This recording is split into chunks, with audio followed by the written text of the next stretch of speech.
श्रीमद् भगवद गीता का 18वां अध्याय, जिसे मोक्ष संन्यास योग के नाम से जाना जाता है, भगवद गीता का अंतिम अध्याय है। इसमें भगवान श्री कृष्ण ने अर्जुन को संन्यास और मोक्ष के मार्ग को समझाया है। इस अध्याय में कुल 78 श्लोक हैं और यह अध्याय जीवन के विभिन्न पहलुओं, कार्य, ज्ञान, भक्ति और मोक्ष के बारे में गहराई से चर्चा करता है। अध्याय की मुख्य बातें: संन्यास और त्याग। संन्यास का अर्थ है संसारिक बंधनों से मुक्त होना, जबकि त्याग का अर्थ है अपनी इच्छाओं और अहंकार का त्याग करना। भगवान श्री कृष्ण बताते हैं कि सभी कर्मों का फल छोड़ना, त्याग सर्वोत्तम है, लेकिन यह भी जरूरी है कि व्यक्ति अपने कर्तव्यों को निभाए। कर्म, कार्य को स्वधर्म और समाज के हित में करना चाहिए। कर्म का त्याग करना सही नहीं है। कर्म को 3 प्रकार के गुणों, सात्विक, राजस और तामस, में विभाजित किया गया है। ज्ञान, ज्ञान का महत्व और उसके प्रकारों का विवरण दिया गया है। ज्ञान को भी 3 गुणों में वर्गीकृत किया गया है।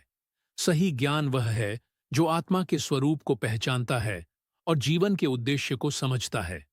भक्ति, भक्ति का महत्व भी इस अध्याय में दर्शाया गया है। सच्ची भक्ति भगवान की शरण में जाने और उनके प्रति प्रेम प्रकट करने में होती है। भक्ति भी गुणों के अनुसार भिन्न होती है: सात्विक भक्ति, राजस भक्ति और तामस भक्ति। मोक्ष, मोक्ष की परिभाषा और उसे प्राप्त करने के साधनों पर चर्चा की गई है। मोक्ष वह अवस्था है जहां आत्मा सभी बंधनों से मुक्त हो जाती है। मोक्ष प्राप्ति के लिए ज्ञान, भक्ति और कर्म की आवश्यकता है। सारांश: श्री कृष्ण अंत में अर्जुन को समझाते हैं कि उसे अपने कर्तव्यों का पालन करते हुए निष्काम भाव से कार्य करना चाहिए। आत्मज्ञान, भक्ति और उचित कर्मों के माध्यम से मोक्ष की प्राप्ति संभव है। अध्याय के कुछ प्रमुख श्लोक। श्लोक 1, अर्जुन ने पूछा कि संन्यास और त्याग में क्या अंतर है। श्लोक 30, श्री कृष्ण कहते हैं कि जो व्यक्ति आत्मा के स्वरूप को जानता है वह कभी भी मोह में नहीं पड़ता।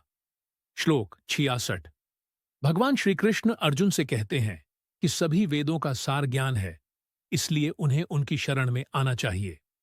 निष्कर्ष: गीता का यह अंतिम अध्याय जीवन के लक्ष्य को समझने, कर्म, ज्ञान, भक्ति और मोक्ष की अवधारणाओं को स्पष्ट करने में महत्वपूर्ण है।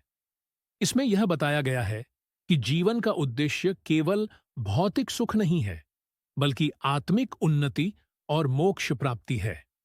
यह अध्याय केवल धार्मिक ग्रंथ नहीं है, बल्कि जीवन के हर पहलू में मार्गदर्शन करने वाला एक सिद्धांत है।